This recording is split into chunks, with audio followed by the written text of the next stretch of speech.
It's thought there are now 15,000 Irish travellers living in England, and nearly twice as many who've remained in Ireland. The two groups share a unique culture and a common ancestry. But dressmaker Thelma Medine has seen a new rivalry beginning to develop between them. There is quite a lot of differences when you speak to the girls who come from Ireland, and a little bit of bias on both sides, really. It's not like slagging them, it's a little bit of one-upmanship. You know, we have the best weddings, we have the most morals, you know, we adhere to what our cultural roots say more than them because they've lost theirs. You know, they've come over here and been absorbed into our society, so they've took on a little bit more of our culture than the Irish culture. So there's a little bit of snobbery there where they think when they've come over to England that they're not as pure traveller.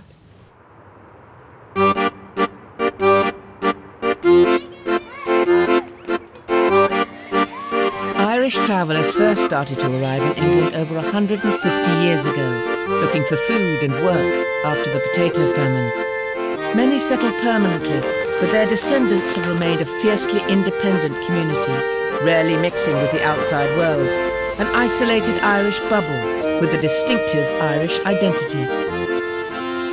16-year-old bride-to-be Lully has lived in England her whole life, but she still retains an unmistakably Irish lilt.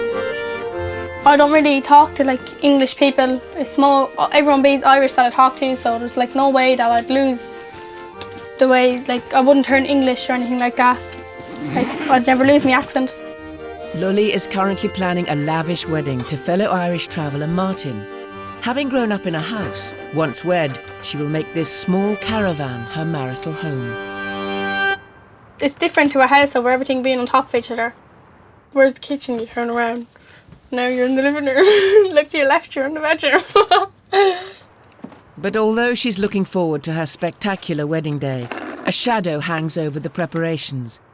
Lully's father, Jimmy, passed away when she was just 9. He was buried 7 years ago today, on St. Patrick's Day. That's the biggest thing for your daddy, to give you away. It would have been a lot better if daddy was there to give me away and everything like that, but can't. I'm dead 7 years, so it goes down to the grave every St. Patrick's Day every year. Our daddy's anniversary, everyone says I'm the image of him. I know it sounds weird, look, I look like a man, but I'm like a girl version.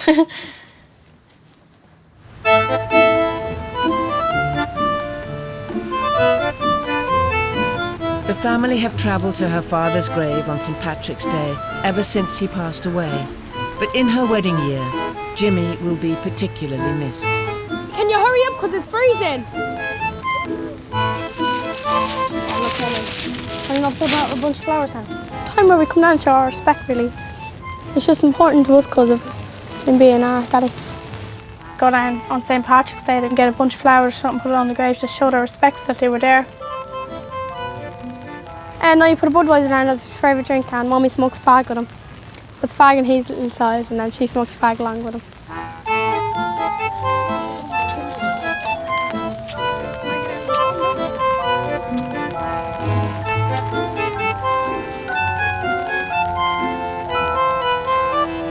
While Lully and her family spend St. Patrick's Day in mourning, in Ireland, it's a day of festivities. The entire country coming out to celebrate.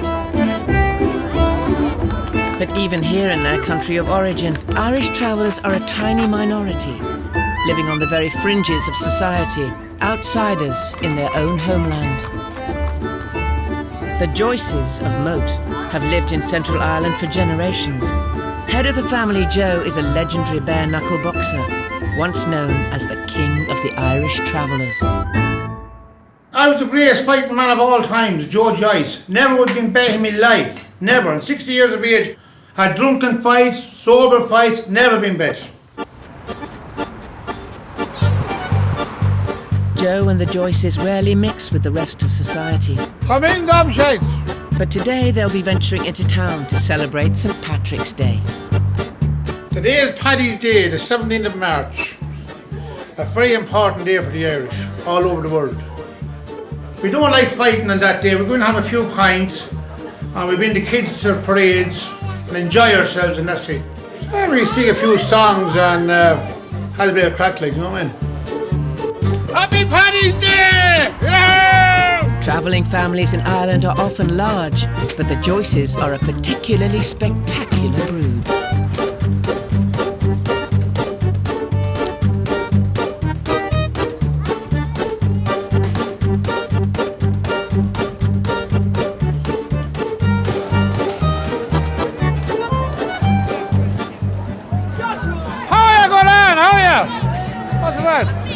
Paddy's Day, boy.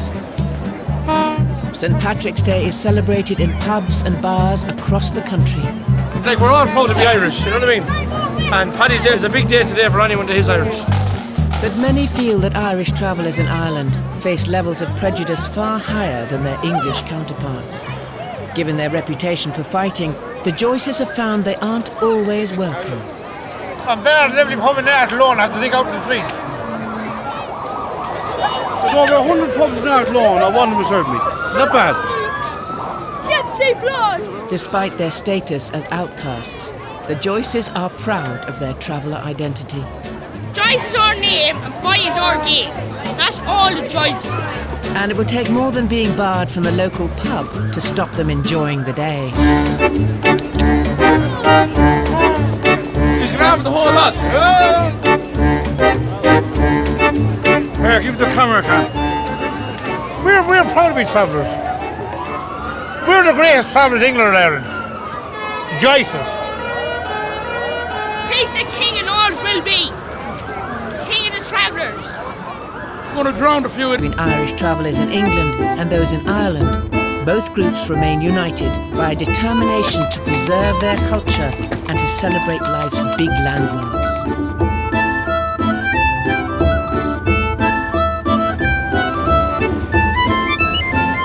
With just 5 days to go until her extravagant wedding, 16-year-old Irish traveller Lully is doing some last-minute shopping with fiancé Martin, picking out her ring and the perfect footwear to match her spectacular dress.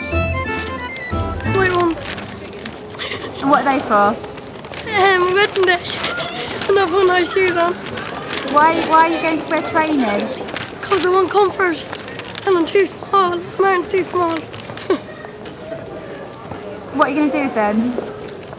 Put little diamonds on them. And the ribbons and the lace ends.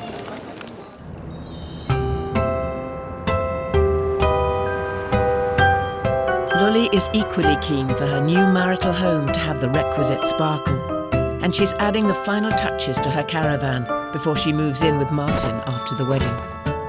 But the stress of organising the big day means her voice is fading fast. I think I'm getting tonsillitis. I think I'm losing my voice. I don't know what's wrong with me.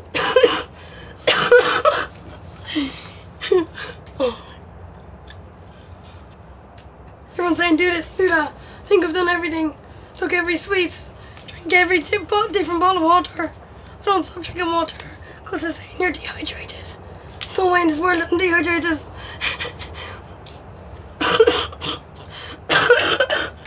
I can't stop running. Lully has been dating her fiancé on and off for the last 3 years. These are the first pictures we took together. Them ones. The couple met during a screening of Shrek 4 at the local cinema. I was about 13. Went up to the pictures with him. And didn't think he'd grab me. He grabbed me at the end of the film. I can hear we were watching Shrek forever after. And we went up there. He grabbed me anyway. Never kissed him that time. Never kissed him a while after that, before that. Then I started talking to him on the phone. And then he grabbed me again, kissed him. And gone with him since. It's about 5 months ago, was it? About 5 months ago.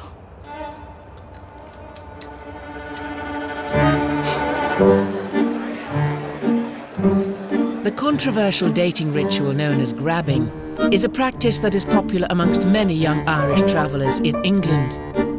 But some in Ireland are less than impressed by the practice. Grabbing girls and doing this and doing that. That's only a load of shit. That's no shit. There must be very bad little skippers of girls when they can get grabbed like that and get kissed. Do you know what I mean? They must get a very bad rearing. You let your little girl go to disco to go where she wants to go, but you don't let her get grabbed and dragged apart with a bye. You don't do that. Do you know what I mean? I think it's very embarrassing, you know what I mean? So you don't do things like that. The Irish people the Irish travellers do not do that. The way that the English gypsies is doing this, they're trying to make every Irish girdle look like little sluts. Because back here, none of them, no girls does that. That are supposed to be grabbed by this by today, another by tomorrow. It's all rubbish. If a man ever grabbed one of my daughters would break her neck with a thump. When I see that, I do get disgusted a bit. You just can't grab every girl you see. That's a load of shit.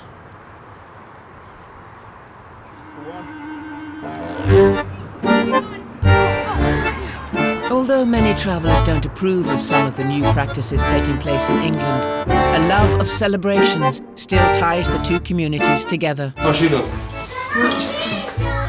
The Joyces are currently planning an amazing traveller christening to welcome baby Alice to the family in true style. For Dad Joe Jr., it will be a proud day. Looking forward for it, to get her christened. It's like christened. It's very important, like, to tell her that. It's very important to get babies baptised back here, so I don't know if it's like that in England, but... I heard that you're not a real man until you have a daughter. So, that's it. I must be a real man, so like... Having lost their first daughter to a heart defect aged just 2, Mum Ellen is determined that Alice should enjoy nothing but the best. And today, she's going to see a local dressmaker who's designed her a spectacular bespoke christening gown.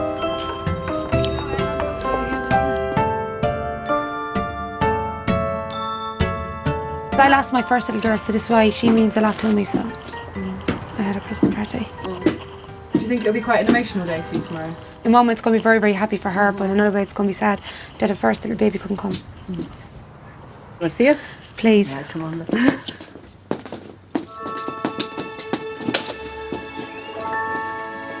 It's beautiful, isn't it?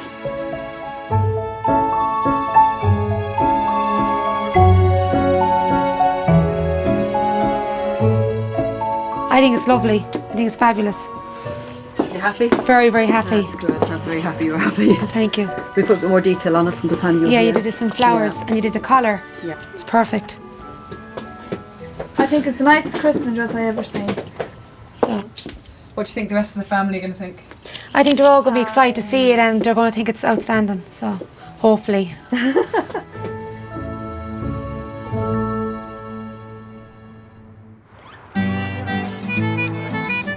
Although the family hoped for Alice's christening to be a lavish affair, Joe's own childhood was far more modest. Like much of the community at the time, his parents worked with metal, an occupation which earned the Irish travellers the nickname Tinkers. I was reared on the side of the road, going from ditch to ditch, with an old tent along with my father and mother. My father used to make cans and things, and he was a tentsmith. Mother would go out and beg the country, swap the cans maybe for potatoes and things like that to keep us going, to feed us. That time they had no money. Tinkers is now used as a derogatory term, and in Ireland discrimination against travellers has become widespread. Ireland is our home. And if we are 9 travellers gets together or goes out to the pub, they won't be served. They're the most discrimination people in the world, Irish is. A lack of work has led to generations of Joyces leaving Ireland to set up home in England. Although for Joe, the exodus has come with some unexpected benefits. The most of the Joyces lives in England. There's only a small amount of Joyces in Ireland. Only about 40 Joyces here altogether belong to me. All my people is in England. We'd probably kill somebody, we all got together and we're all back here, but if I ever started, we'd probably kill somebody. So I'm glad we're all split up.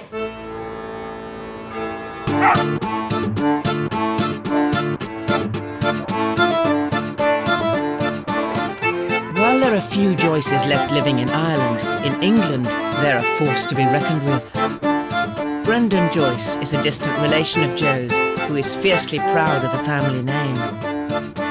I think Joyces are a well-known name out there, to be honest with you. They're known for fighting, they're known for everything. Goes on and on and on. Despite having lived in England his whole life, Brendan is passionate about his Irish heritage. Lots of people say to me, English people as well mostly, you're not Irish, you live in England in a house and things like that. It just goes on and on and on. I just blanks them to the side. I got a strong Irish accent and people say that to me, how come? Oh, my mother and father's Irish, my brother's Irish, my auntie's Irish. I have no English in my family. But I was born in England and I'm still an Irish traveller. It's still in my blood. And it always will be.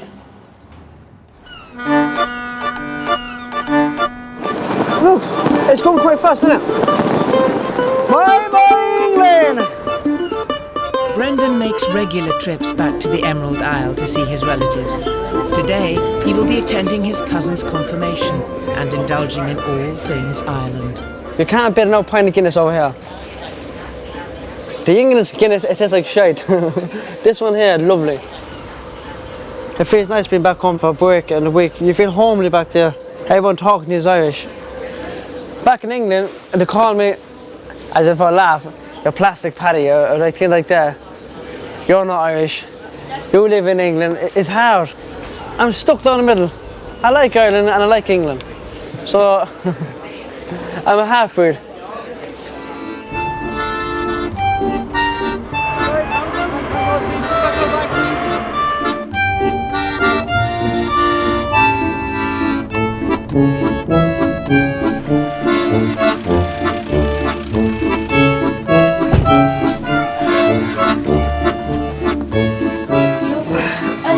We're going to have a good day today. Of course we're going to have a good day today. It's going to be a good day. Brendan takes these trips to help him keep the links to his Irish ancestry alive. Yeah, it is nice to see Brendan again, coming back here. He better understand his roots. He knows where he came out. But many feel that even here, in the cradle of Irish traveller culture, the way of life is fading fast. I travelled like around campfire years ago, the tents and the whole lot. That was the first thing was few drinks, few cans of Guinness, few sing-songs. You know, it's all gone. It's a pity it's gone. Would you live back here, Brendan? I wouldn't live back here because I would, but I wouldn't because why? I was born over in England and that's my home in England. Yeah, you see. I was born over in Ireland, it's a different story. Is it hard to spot the Irish travellers in Ireland? For me, because I come over, they all look the same. and they all talk the same. I wouldn't know who the fuck's who. I wouldn't know who's who.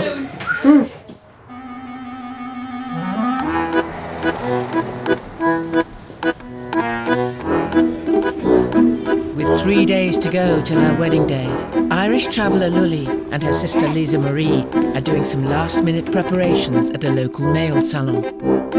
But with the stress of planning a traveller wedding beginning to get to her, the 16-year-old has been struggling with her voice. It's getting better, a little bit.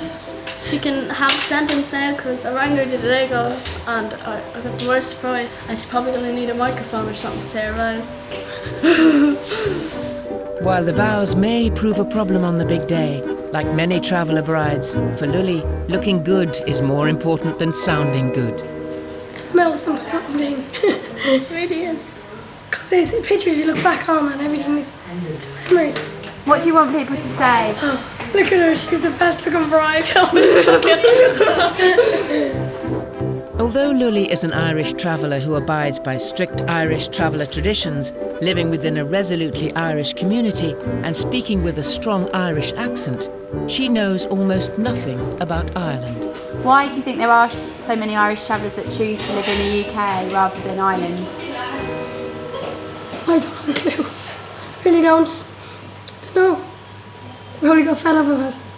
Is the lifestyle different here, do you think? I don't know, I can't really say because I've never been to Ireland.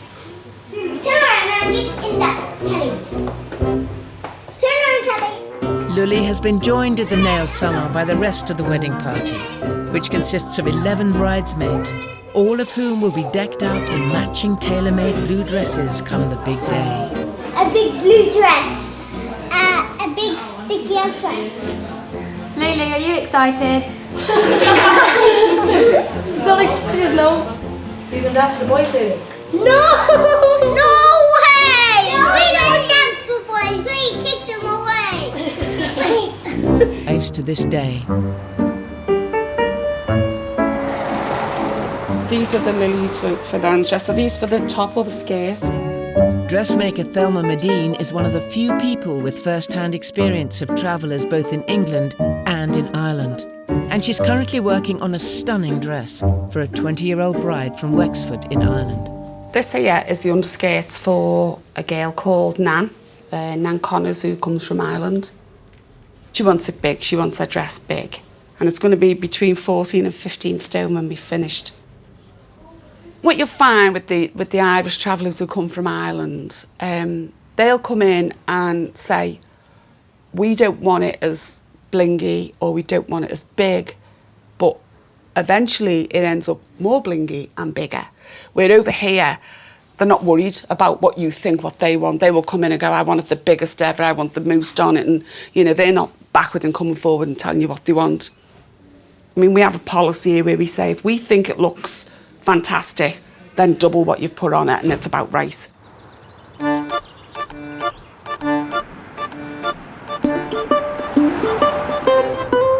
These are trying times for travelling families in Ireland. Unemployment in the community stands at over 80%, but extravagant weddings are often viewed as one of life's necessities, and Thelma isn't short of orders. But I haven't found a downturn in the amount of people who come to me. I haven't found a downturn in the amount they're prepared to pay. I mean, you know, they are survivors. They've been like that from day one. Probably we would put a wedding off because of, you know, the times are bad. They won't. Basically, they can't. You know, they need that girl to get married as soon as possible.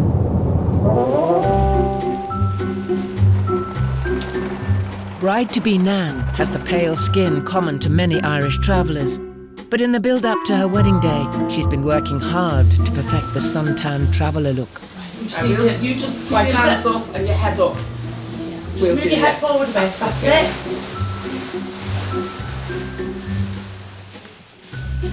All the girls want to look brown on the wedding day, obviously. They don't want to look pale and insipid against the white. So they all use the false tan, different ones. And we found the best method of stopping the tan going onto the dresses is they spray themselves with like a hair lacquer and it just keeps it in place, stops it rubbing off.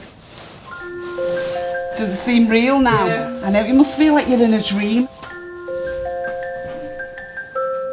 Oh, it's really outstanding. Oh, Nana, it's my nose gravy looks lovely. Oh, let's just hold on too. I can't get in. Oh, Nana's really outstanding. Oh, Nana, it's my nose gravy looks outstanding. Oh, it's lovely.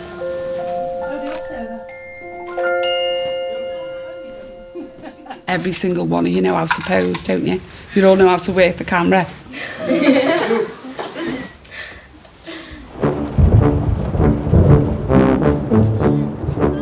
In her fairy tale dress, Nan Connors and her bridesmaids are ready to leave for the church.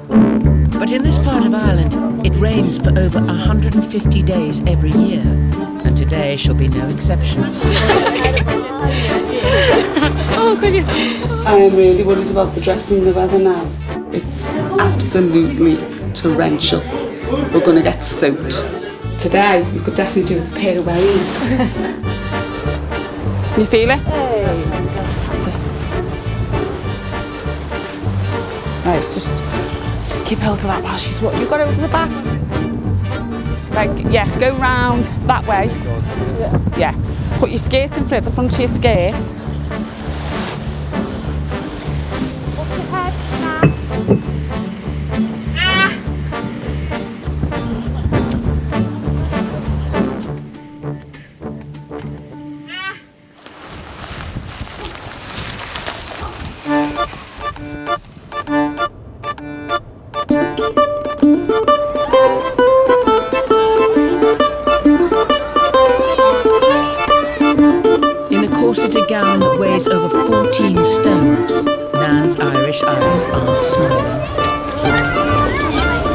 Just wait for a minute now. Smile, smile, smile, smile. Stand still, stand still. Just keep smiling. No, she wants to get in, she's freezing. That's it. But just like an Irish traveller wedding in England, it's not just the bridal party who've dressed for the occasion. A lot of unusual outfits in there. If you go to a lot of weddings and, you know, if you just go dressed ordinary, then you're never going to stand out. Especially the young girls who want to get married and that they're going to have to make a bigger effort than most. So I think they all try and do something that's completely different.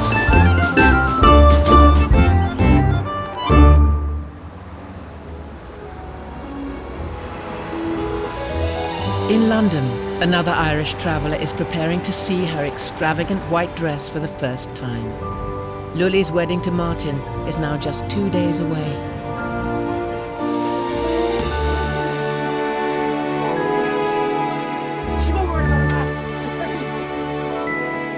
My dress. So look good. See the back? Oh, the back is lovely. Oh, it's fell out. With her father having passed away 7 years ago, her mum, older sisters and uncles have all chipped in to make sure she has the perfect fairy tale wedding. Lily, how do you feel? Excited.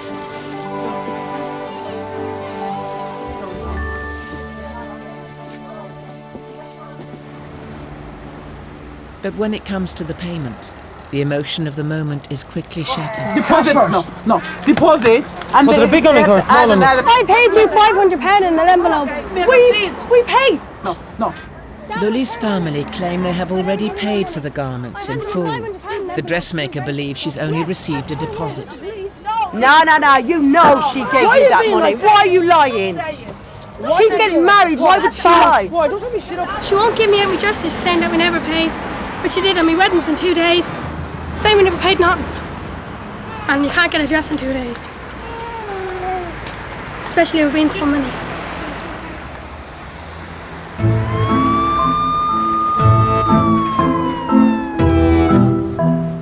The argument escalates, and soon the police arrive. She's wasting everybody out of their money. It's not even the point about the money. I'm getting married in 2 days. I will get them.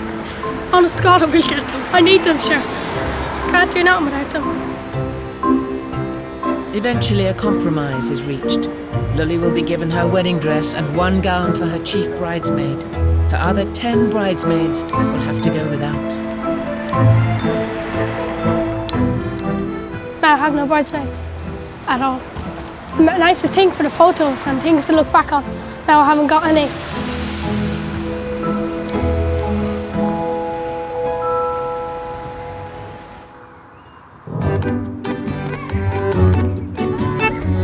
Traveller brides on both sides of the Irish Sea. Their wedding day is rarely the first time they've worn an extravagant white dress. On the day of baby Alice's christening, the Joyces have gathered en masse at the family home. No, John! It's her day today.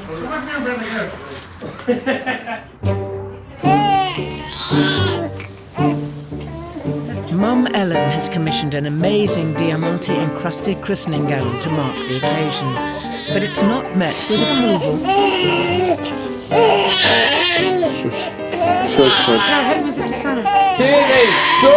Soon reinforcements are called in. Give us her bottle, will you? The child's bottle. Put it up, I ain't taking that off when she's blessed yet. Ah, that's ridiculous now, wouldn't the child crying like that?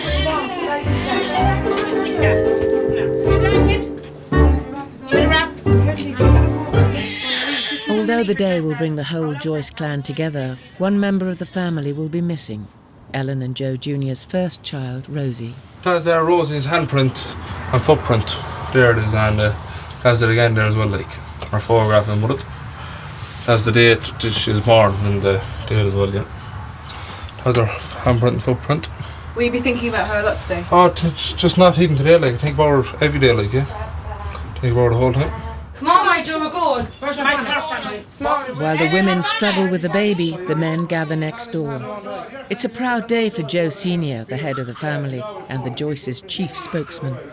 I'll still have to learn how to pour now, but it's the same thing with your little girl last night, and the one is I will soft junk for the Joe, man. We rear them up old pets. Joe's role in today's proceedings won't be confined to wise words. Amongst the Joyces, he has other unique talents. I'm the only man in this house that can pour a knot on a tie. Did you have to do the ties for all the men in the house then? Every one of them. Years ago, the dog was saying to me, Daddy, do this for me, fix this for me, Daddy. And they never learned themselves. That's a real pets, like, do you know what I mean? Now they can't pour a knot in their own tie. How many grandkids do you have? How many grandkids do we have? I think we have about 30, 35. Anne-Marie, how many grandchildren have we? One great grandson and 33 grandchildren. 33 grandchildren and one great grandchild. And how old are you? And 60. And by God, I'm still fighting. Helen, is it more stressful than you planned? It's very, very stressful. I never knew it was going to turn out like this. The child is all uncomfortable in her dress and everything. With baby Alice finally inside her extravagant christening gown, the family can depart for the church. But the technical difficulties have left them running late. Where are you off to now? To the church to get her baptised. Very stressed. I'd like it if it was over.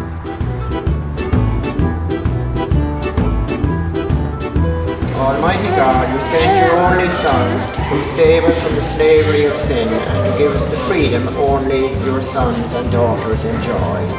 We now pray for... I baptize you in the name of the Father, and of the Son, and of the Holy Spirit. Amen. Mary Alice has been christened and is now a child of God. Okay, well done, Joe. Well done.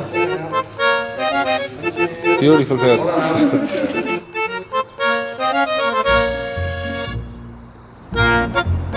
After the stress of the morning and the formalities of the church, Will you ring up there and we can get Roisin to ring them, will you? the celebrations are long overdue, but they're being made to wait. Place is not letting us in. There was a book there, the whole lot receipt. That then we showed them the receipt, the whole lot. No, they said you're not getting in. That was it. Despite booking ahead, the family's reputation has tripped them up. We're in there. Hold the jigger. Hold the jigger. All in now. But the luck of the Irish is with the family today. And eventually, they're allowed in. Didn't want to let us in to start. Because they found out we were travellers. That's basically it, wasn't it? Just desperate country. England, you get anywhere in England, but Ireland, no way. Bad place. And the celebrations can begin.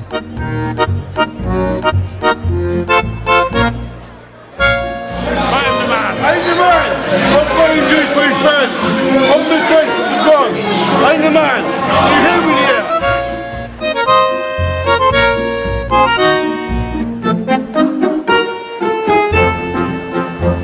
Head of the family, Joe, soon gets into the party spirit.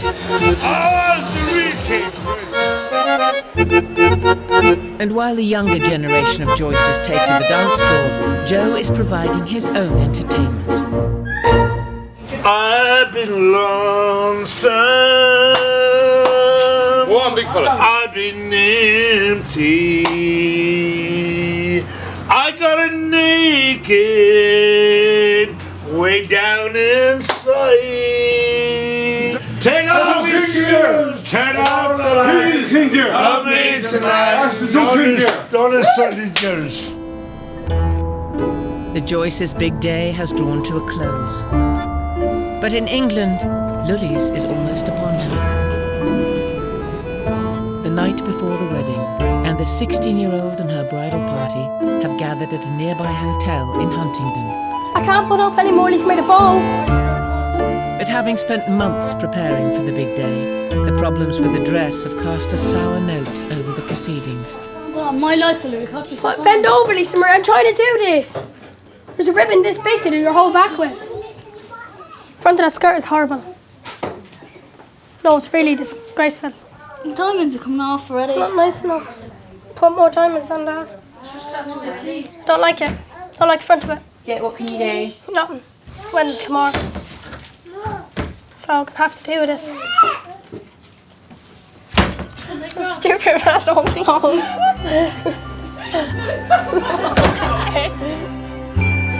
Now 10 bridesmaids down, Lully must find other ways to add sparkle to her big day. And no one is too young to be given the signature Irish traveller makeover.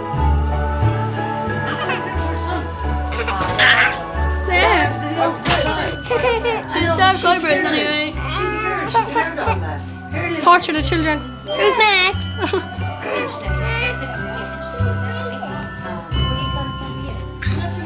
Let me see me girl. Last. Let me see. The application process has already begun. You seem far too young to be getting married. You look so young. 16. How important is it to look good today? Very important. It's the biggest day of a girl's life. Get married.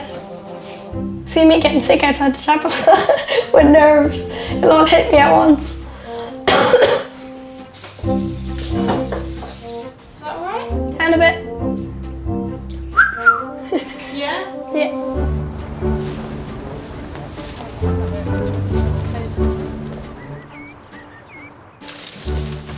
Oh, your bouquet is lovely, Lily. Is it? Pink flowers. Yep. What's she saying? Oh, this will be perfect.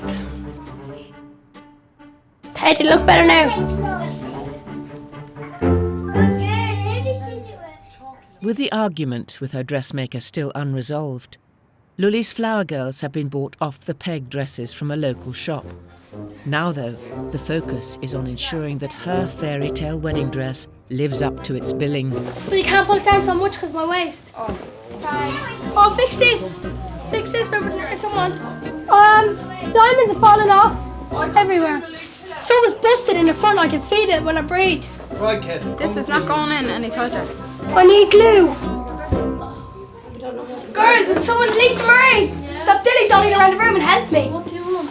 Hold this. That's what I want you to do because the skirt's falling off me. Look, don't bend it too much, lad. I need to pull it up. It's falling down. The zip is coming down. That's what it is. The problems with the dress are eventually fixed. But getting the bride into her dress has been arduous. And with a long day ahead, sustenance is soon called for. Is he going? They're like extra sisters. Wait. After months spent preparing for this moment, it's now finally time for Lully to depart for the church. Push me out. Can't get out.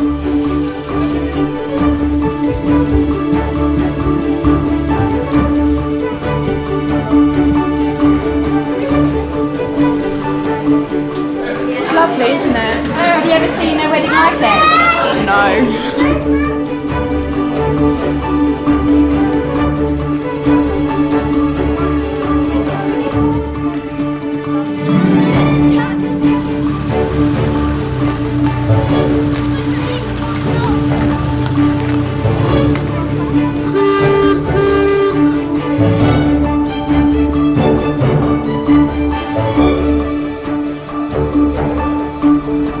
The open-top vintage car is playing havoc with the girls' look. Oh, my eyelashes.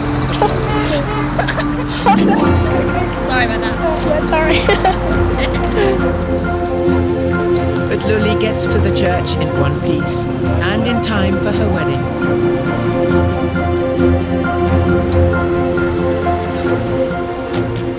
Lully's father passed away 7 years ago, and she will be walked down the aisle by his brother, her Uncle Mike. Can we go in now? Guys.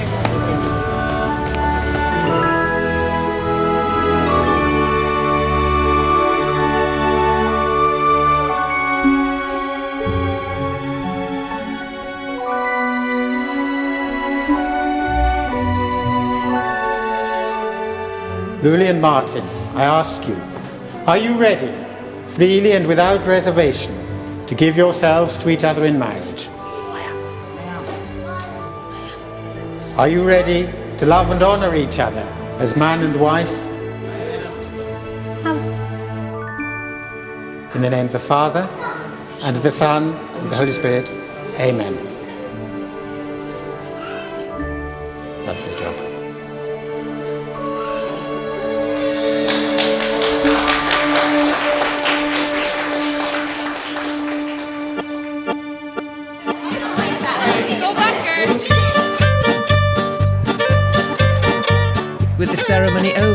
wedding celebrations can now begin.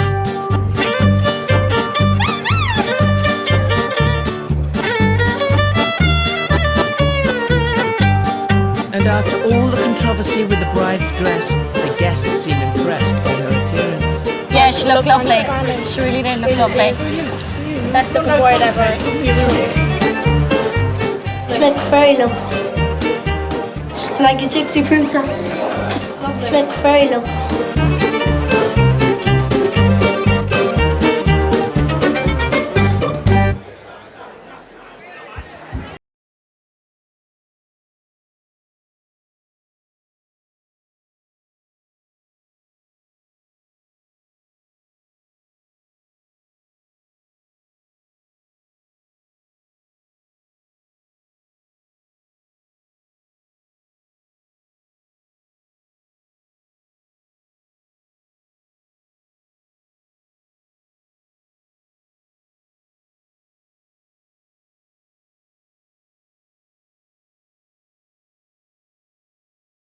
That song was played at my father's funeral, and so that's why it was so emotional for all the daughters.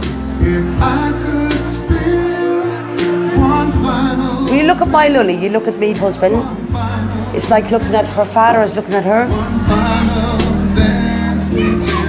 Her father would be very... That's an emotional now, we won't go there now. Yes, her father would be very proud if he was here today. Her father's looking down from heaven at her.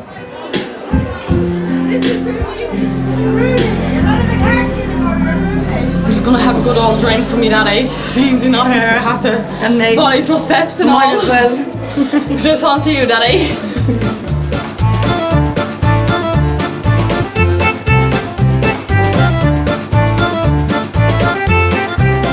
Lully's father was born in Ireland, but although her generation might never have set foot in the country, they retain a strong connection to the homeland.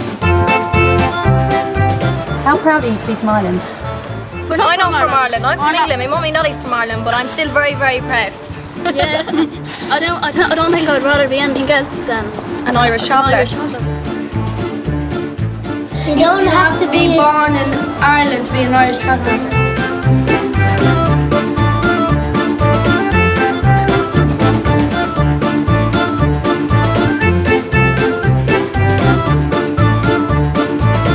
What's been the best part of today? Getting married. Everything turned out right. Everyone looks lovely. Go away. Father eaches.